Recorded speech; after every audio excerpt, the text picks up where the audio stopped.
Hey guys, welcome back to my channel. I'm KJ. Today we're going to be reviewing another chai, and this one's from Savoy Tea Company. It's called Squashbuckling Chai.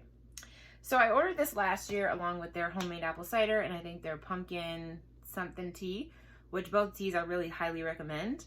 And so if this tea turns out to be okay, which I think it is, I think the Savoy Tea Company is really cornering fall teas that are really well executed. So it's a ½ ounce. Ingredients include South African red rooibos, freeze-dried carrot pieces, cardamom, organic cinnamon pieces, cloves, and natural and artificial flavors.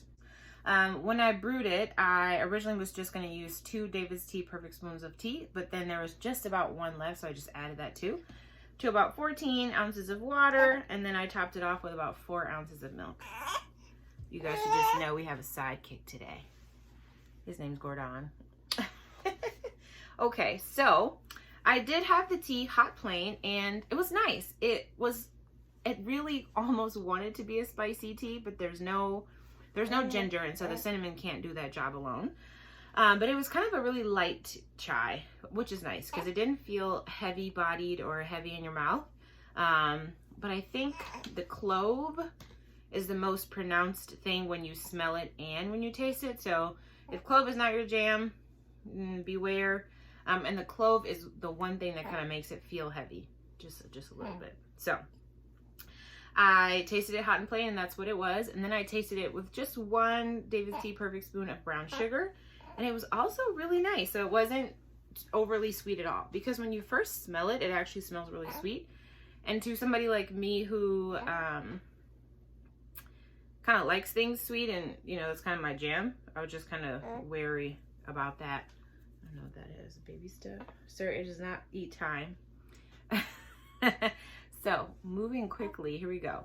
This is, so I haven't tasted it with the addition of the milk.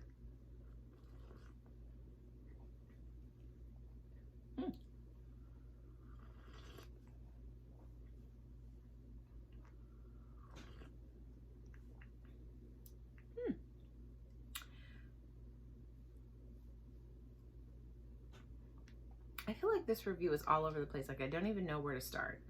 I don't know if I also said that I bought this tea because Dani over at Teas by Dani was like, hey, this tea is really good. And so I don't remember if she reviewed it or not. If she did, I'll put it in the link above. But this is like a nice chai. It's very light and it's not too much. Like, it kind of reminds me of like a less concentrated concentrate of chai. Like the Starbucks concentrate that they just pump into your cup and then add milk. This feels like that, but not syrupy and not chemically, but just light.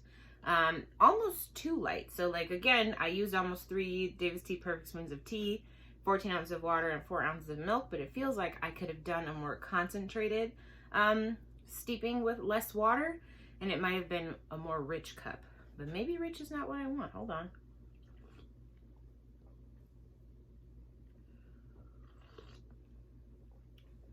No, I like it.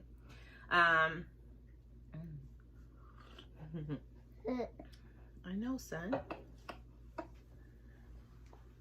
So yeah, this tea is very light. Oh, are you okay? And I like it with just the amount of sweetener that I used. I like it with the addition of the milk. I liked it plain. I think it would be good iced. But again, you might have to be a little bit heavy-handed on the scoops of tea because, again, it's just so light. But it's just really refreshing because I'm like, oh my God, I gotta do chais all season again. And like, I really love chai. But sometimes the thought of like the more heavier ones is very daunting. And this one is like one you would go to just if you want to feel fall, but you don't want to feel full or overwhelmed. I should also say, and you probably already know, that because the base of this tea is South African red rooibos, it's caffeine free. And so that's nice too. I kind of am sad that I'm reviewing this tea in the daytime when I could be using my caffeine intake for the day, but I was almost out of almond milk, and so I was like, okay, we just have to do this one. So yes, final thoughts. I recommend this tea for the following reasons. It's a light chai. It doesn't have ginger if you don't like ginger, and I think it still gets the chai job done without any of the ginger. It's caffeine free. It's sweet without sweetness, or without sweetener, which is nice, unless you want to add a little bit more just for the extra lift. And I think it works plain or with milk just fine. So yeah, if you have any questions, because I know this was a little bit disjointed, let me know. Otherwise, thanks for watching. See you guys maybe for a third review. Okay, say bye, buddy. Say bye, buddy. Bye. Ah, cutie.